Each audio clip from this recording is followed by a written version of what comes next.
Good evening friends, मैं मोनिश कुशवाहा आज आपको बताऊंगा पोस्को एक्ट 2012 के बारे में। The protection of children from sexual offence act 2012। जैसे इसमें दिया गया है कि the children from sexual offence act 2012 की जानकारी मैं इसमें विशेष रूप से आपको दूंगा। यह अधिनियम जो आया था बाल अपराध यौन संरक्षण अधिनियम, यह 19 जून 2012 को यह अधिनियम पारित हुआ था और यह 14 जून 2012 को यह अधिनियम लागू कर दिया गया था। यह अधिनियम इसलिए आया था क्योंकि उस समय दिल्ली में एक बहुत बड़ा कांड हुआ था, निर्भया कांड, जिसमें एक बच्चे के साथ रेप कर दिया गया था। इसको देखते हुए यह POCSO act, the protection of child from sexual offence act 2012 को इसको अधिनियम को परिवर्तित करके और इसको स्ट्रॉन्ग बना दिया गया था। 19 जून 2012 को यह 12 को अधिनियम पारित होता है। 14 नवंबर 2012 को यह लागू कर दिया जाता है। इसमें 9 अध्याय 42 धाराएं हैं। इसमें 9 अध्याय 42 धाराएं हैं और 18 वर्ष से जो कम बालक बालिकाओं को परिभाषित किया गया है। इस अधिनियम का उद्देश्य बच्चों को यौन अपराध और यौन दुर्व्यवहार, अश्लील चित्रण आदि के बारे में बालकों की सुरक्षा प्रदान करना है। जैसे कि देखा गया है कि इस अधिनियम का प्रमुख उद्देश्य है बच्चों में जो यौन अपराध, यौन दुर्व्यवहार, या उनको छूना या उनको घूरना, गलत तरीके से बेड टच करना, ये सब जितनी भी चीजें आती हैं यह इस अधिनियम के अंतर्गत इसमें लागू करवा दी गई हैं।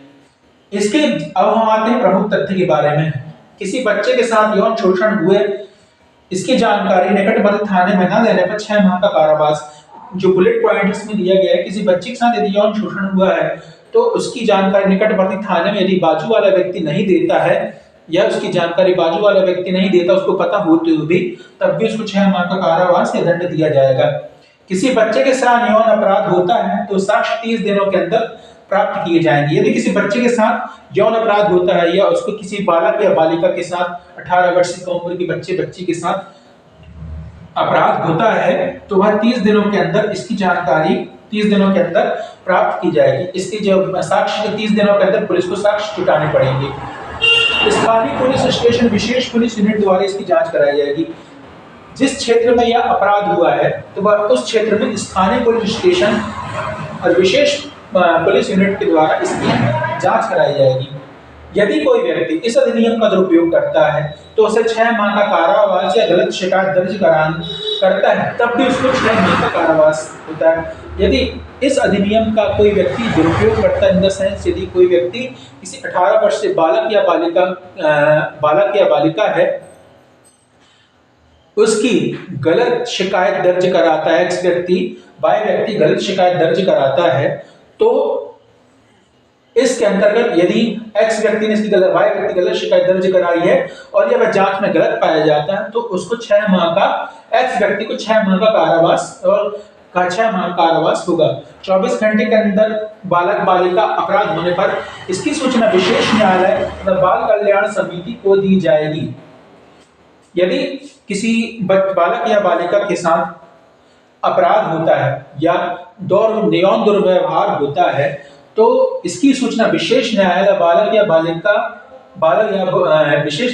इसकी सूचना विशेष न्यायालय तथा बाल कल्याण समिति दोनों को दी जाएगी और इसमें जो स्थानीय यूनिट है उसमें संरक्षक की भूमिका निभाएगी। अब हम आते हैं इसमें प्रमुख धाराओं में यदि किसी महिला बालक बालिका के साथ दुर्व्यवहार, अश्लील घटनाएं होती हैं तो उसमें प्रमुख धाराएं लगेंगी।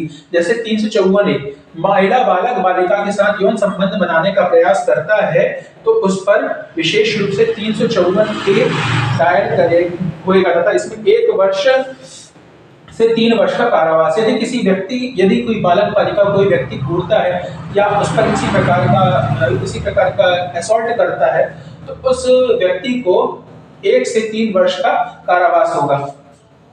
354 बी महिला व बालक बालिका को निर्वस्त्र करता है। 354 बी में यदि कोई महिला या बालक बालिका को एक्स व्यक्ति निर्वस्त्र करता है या घुमाता है और कराता है तो उसको 3 से 7 वर्ष का कारावास होगा।